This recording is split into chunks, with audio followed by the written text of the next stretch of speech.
मित्रांनो, आंब्याची अशी रेसिपी तुम्ही याआधी कधीच पाहिली नसेल. फक्त काही मिनिटात तयार होणारे हे आंबा लाडू इतके स्वादिष्ट होतात की एक खाल्ल्यावर दुसरा लाडू खाण्याचा मोह आवरणार नाही. या रेसिपीत छोटी ट्रिक आहे, ती लाडूंना परफेक्ट चव आणि टेक्स्चर देते. ती ट्रिक काय आहे हे जाणून घेण्यासाठी व्हिडिओ शेवटपर्यंत नक्की बघा. आपल्याला 2 मिनिट भाजून घ्यायचं आहे.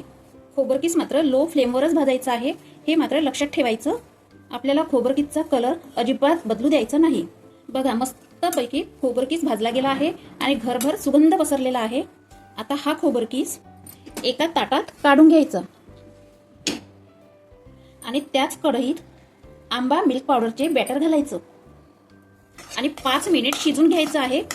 गॅसची फ्लेम मात्र कमी ठेवूनच यात लगातार चम्मच फिरवत राहायचा, जेणेकरून बॅटर कढईला अजिबात लागणार नाही. तर येथे मी 2 आंब्याचा रस 2 वाटी काढून घेतला आहे. तुम्ही कोणताही आंबा घेऊ शकता, फक्त आंबा गोड असा घ्यायचा. 1 वाटी पिठी साखर या रसात घालायची. तुम्ही तुमच्या आवडीनुसार पिठी साखर कमी जास्त करू शकता. आणि अर्धी वाटी मिल्क पावडर यामध्ये घालायची आहे. मिल्क पावडरने लाडूची टेस्ट अगदी माव्यासारखी येते. तुमच्याकडे मिल्क पावडर असेल तर घाला, नसेल तर काही हरकत नाही. आता हे बॅटर आपण मिक्स करून एकजीव करून घेऊ. 5 मिनिट झाले की भाजलेला खोबरकीस यात घालून मिक्स करून घ्यायचा. मिश्रण बघा आपले सैलसरच आहे, पण गॅसची मीडियम फ्लेम करूनच छान परतून घ्यायचं. तुम्ही डेसिकेटेड खोबरकीस ऐवजी यात रवा सुद्धा भाजून घालू शकता. आता लाडवाचं मिश्रण आपण 5 मिनिट परतवून कोरडं करून घ्यायचं आहे.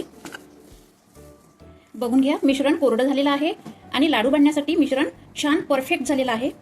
चम्मच मिश्रणात असा रोवून ठेवला की पडत नाही, याचा अर्थ म्हणजे आपलं मिश्रण छान परफेक्ट झालं आहे. हे आंब्याचे लाडू असल्यामुळे यात थोडंसं मीठ घालायचं, म्हणजे या लाडूची चव मस्त येईल. आता गॅस बंद करून एका ताटात काढून थंड करून घेऊ,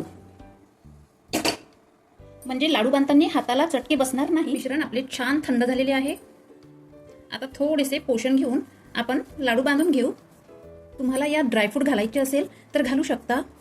मी येथे फक्त प्लेन लाडू करणार आहे. अगदी मीडियम साईजमध्ये आपण लाडू करून घेऊ. बघा, अगदी गोल गोल लाडू झालेला आहे. आणखी मी तुम्हाला एक लाडू करून दाखवते.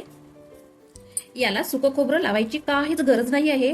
हे लाडू दिसायला असे छान दिसतात. यावर डेकोरेट म्हणून काजू आणि बदामाचे स्लाइस लावू.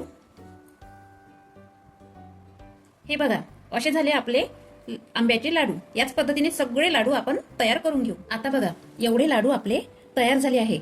1 वाटी खोबरकीसमध्ये आपले 15 लाडू तयार झाले. एक लाडू मी तुम्हाला तोडून दाखवते. अगदी तोंडात टाकताच विरघळणारे लाडू झालेले आहे. तर तुम्ही सुद्धा या आंब्याच्या सीझनमध्ये लाडू नक्की ट्राय करा